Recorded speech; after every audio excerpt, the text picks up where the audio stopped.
मेरा नाम शहज़ाद है और मैं एक टीचर हूँ। आप मेरे बारे में चाहें तो यूट्यूब पर आप सर्च कर सकते हैं।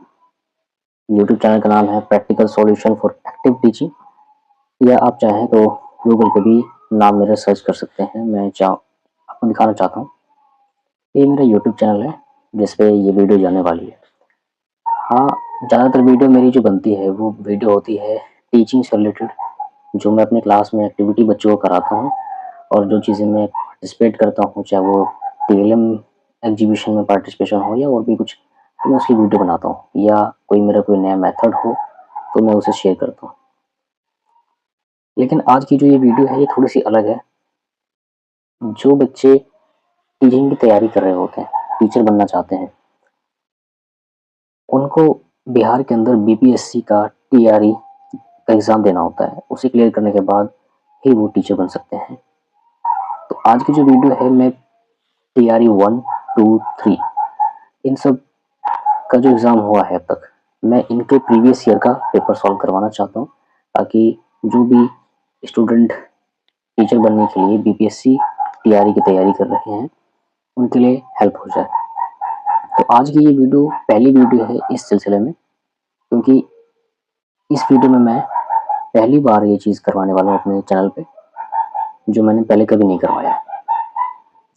तो इस वीडियो में जो टॉपिक मैंने लिया है वो मैथ का लिया है, प्रीवियस ईयर शिफ्ट 1, जो आपका टीआरई 1 में जो एग्ज़ाम हुआ था शिफ्ट 1 में जनरल स्टडीज़ का, उसमें जो कि 24 तारीख को एग्ज़ाम हुआ था, तो उसका यहाँ पे क्वेश्चन है। तो शुरू करते हैं। आपके लिए बहुत हेल्प होगा ये, जो भी इसकी तैयारी कर रहे हैं बीपीएससी के टीआरई की। आप स्क्रीन पे देख सकते हैं क्वेश्चन। फर्स्ट क्वेश्चन है कि यदि अंडर रूट 1 प्लस 27/169 बराबर है किसके, एक्स 1 प्लस में x/13 के, तो हमें क्या करना है, यहाँ पे x का मान निकालना है। हमें क्या निकालना है यहाँ पे, हमें निकालना है x का मान। ये जो x यहाँ पर है इसकी वैल्यू क्या आनी चाहिए, हमें ये फाइंड आउट करना है। ये बहुत ही सिंपल सा सवाल है, ये पहला ही क्वेश्चन है। अगर आप देखेंगे इसका रियल क्वेश्चन पेपर के अंदर तो आपको दिखाई देगा। इसको सॉल्व करने के लिए सबसे पहले हम अंडर रूट वाले पार्ट को सॉल्व करेंगे। इसमें है क्या, नीचे वाली जो नंबर दे रखा है ये 169, इसको इस 1 से करेंगे मल्टीप्लाई, गुना करेंगे, और जो भी नंबर आएगा उसको उसमें हम 27 जोड़ देंगे। तो 169 को अगर 169 से मल्टीप्लाई करेंगे तो 169 ही आएगा, और उसमें 27 अगर जोड़ेंगे और नीचे लिखेंगे 169 जो पहले से दिया हुआ था, इक्वल में 1 प्लस में x/13, या इसको भी हम ऐसे सेम तरीके से कर सकते हैं जैसा यहाँ पे करा। हमने क्या किया, यहाँ पे नीचे वाले को यानी कि 13 को 1 से करेंगे मल्टीप्लाई, और जो भी आएगा उसको करेंगे x से, उसमें x जोड़ देंगे। तो 13 को अगर 1 से मल्टीप्लाई करेंगे तो क्या होगा, 13 ही आएगा, 13 आएगा, उसमें हमें जोड़ना है x, तो हम यहाँ कर देंगे प्लस x और नीचे 13। ठीक है, अब ऊपर वाला हम सॉल्व करते हैं। सबसे पहले तो 169 प्लस 27, 169 प्लस 27 जब हम करेंगे तो आएगा 196, 196, और नीचे क्या है 169। ये पूरा जो है ये अंडर रूट में है, और इक्वल टू में क्या है 13 प्लस x/13। अब यहाँ पे हमें देखना है कि अंडर रूट में 169 और 196 है, तो 169 जो है अंडर रूट जब दिया जाए तो ये होता है 13 का, 13 का रूट होता है ये। और अगर 196 का देखा जाए तो ये होता है 14 का, यानी कि जब हम 13 इंटू 13 करते हैं, 13 गुना 13 करते हैं तो हमें मिलता है 169, और हम 14 गुना 14 करते हैं तो मिलता है हमें 196। तो हम इस 196 की जगह लिख सकते हैं 14, और 169 की जगह लिख सकते हैं 13, इक्वल टू में 13 प्लस x/13। अब यहाँ हम देखेंगे कि ये जो 13 से 13 कट जाएगा, बचेगा क्या, 14 बराबर 13 प्लस में x, 14 equal to 13 plus x। 13 को इक्वल टू दूसरे साइड लेकर जाएंगे तो 14 माइनस 13 इक्वल टू में x। अब इसको घटाने पर क्या आएगा, 1 आएगा इक्वल टू x। यानी कि इस क्वेश्चन का आंसर हमें क्या मिला, x की वैल्यू हमें निकालनी थी और हमने निकाल लिया, जिसकी वैल्यू क्या है 1। तो option number A is correct answer. इस क्वेश्चन का जो फर्स्ट ऑप्शन है वो इसका सही ऑप्शन है। हम चलते हैं अब सेकंड क्वेश्चन के ऊपर। सेकंड क्वेश्चन के अंदर दिया हुआ है क्या, पहले हम क्वेश्चन पढ़ते हैं। किसी धातु के एक ठोस गोले की, हमें ये चेक करना है कि कौन से आकृति के बारे में बात कर रहा है। तो ठोस क्या है, ठोस गोला है, उसकी त्रिज्या दे रखी है 3 सेंटीमीटर।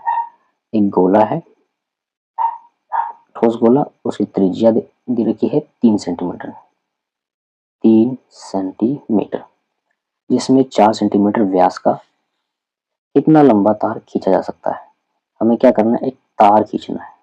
तार खींचना है, तार कैसा होता है, आपने देखा होगा तार में कुछ गोलाई होती है, उसमें कुछ लंबाई होती है, ठीक है। तो इसी गोले से हमें ये तार बनाना है, मतलब जितना मटेरियल गोले में है उतना ही मटेरियल का यूज करके हमें तार बनाना है, और उस तार का जो व्यास हमें रखना है वो रखना है हमें 4 सेंटीमीटर। तो इसने ये पूछा है कि उस तार को बनाने के बाद उस तार की लंबाई कितनी होगी। तो हमें सबसे पहले ये ध्यान देना होगा कि इसमें जो वॉल्यूम, जो मटेरियल का जो क्वांटिटी जो गोले में यूज हो रही है वही मटेरियल बनाने में हो रही है इस्तेमाल, इसमें तार के बनाने में। गोले का जो हम बना रहे हैं, गोले की, इसमें हमें गोले का आयतन पता होना चाहिए। तो गोले का आयतन क्या होगा, गोले का आयतन, और इसी से बन रहा है क्या, ये तार। तो तार का भी जो आयतन होगा सेम होगा, तार का आयतन दोनों क्या होगा, बराबर होगा, ठीक है। अब तार का आकार बेलन के आकार का है, तो हम यहाँ पे तार की जगह हम बेलन लिख सकते हैं, यानी कि बेलन के आकार का है, ठीक है। तो हमें बेलन का आयतन पता होना चाहिए। सबसे पहले गोले का आयतन हमें पता है 4/3 पाई आर क्यूब, ये बराबर है किसके, तार के आयतन के, मतलब इसी चीज से तार बन रहा है। तो तार का आयतन क्या होगा, पाई आर स्क्वायर एच। अब हम यहाँ पे एच की जगह एल ले सकते हैं, क्योंकि एच होता है जब बेलन इस तरीके से बना हुआ हो और हमें इसकी ऊंचाई बतानी हो तो इसको हम एच कहते हैं। लेकिन जब ये लेटा हुआ है तो हम इसको एल बोल सकते हैं, यानी कि एल मतलब लंबाई। तो एच की जगह पर मैं यहाँ पे एल लिख रहा हूँ, ये ना भी लिखो तो भी चलेगा, लेकिन अच्छा रहेगा तो यहाँ पे एल ही लिखा जाता हूँ। तो हमें यही फाइंड आउट करना है कि इस एल की क्या लंबाई होगी। तो सॉल्व करते हैं। हमें यहाँ पे वैल्यू पुट करनी है। सबसे पहले तो इसका व्यास कितना बताया था, इसका व्यास बताया था कितना, 4 सेंटीमीटर, 4 मिलीमीटर, सॉरी 4 मिलीमीटर, यानी कि 0.4 सेंटीमीटर, ये है डायमीटर। और इसका रेडियस कितना होगा, इसका आधा, 0.2 सेंटीमीटर। तो यहाँ पर क्या होगा, 0.2 सेंटीमीटर, ठीक है। तो सॉल्व करते हैं इसको। 4/3 मल्टीप्लाई पाई मल्टीप्लाई बेलन का आयतन के अंदर बेलन में त्रिज्या कितनी दी थी, 3। तो यहाँ पे आर का वैल्यू क्या है, 3। इसमें आर की वैल्यू क्या है, 3 सेंटीमीटर। उसे यहाँ रख देंगे हम 3 का क्यूब इक्वल में पाई मल्टीप्लाई आर का स्क्वायर। तार में रेडियस क्या दिया, 2, 0.2 का स्क्वायर इनटू में लंबाई। हमें इसकी लंबाई फाइंड आउट करनी है। अब यहाँ पे हम देखेंगे कि यहाँ पे पाई से पाई दोनों साइड कैंसिल हो जाएगा, यहाँ बचेगा 4/3 मल्टीप्लाई 3 का क्यूब, 3 3 और 9 दिया 27 इक्वल टू 2 का स्क्वायर, 0.2 का स्क्वायर 0.04 मल्टीप्लाई में लंबाई। अब यहाँ पे 3 से डिवाइड करेंगे 27 को, तो 9 पे कटेगा, 3 3 27 और 9 चौक 36, 36 इक्वल टू 0.04 मल्टीप्लाई में लंबाई। अब इसे और आगे सॉल्व करेंगे तो यहाँ से दशमलव हटेगा और दूसरे साइड जाकर क्या हो जाएगा, 100 मल्टीप्लाई।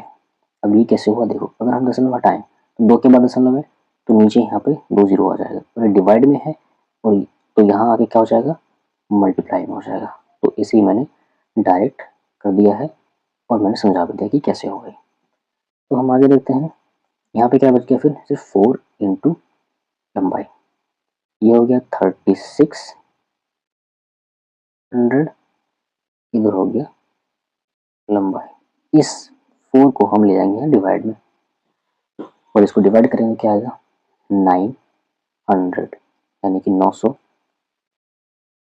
क्या 900 सेंटीमीटर, क्योंकि हमने जो वैल्यू ली थी रेडियस की यानी कि त्रिज्या की, वो हमने किस में ली थी, सेंटीमीटर में ली थी, तो ये भी सेंटीमीटर ही होगा लंबाई।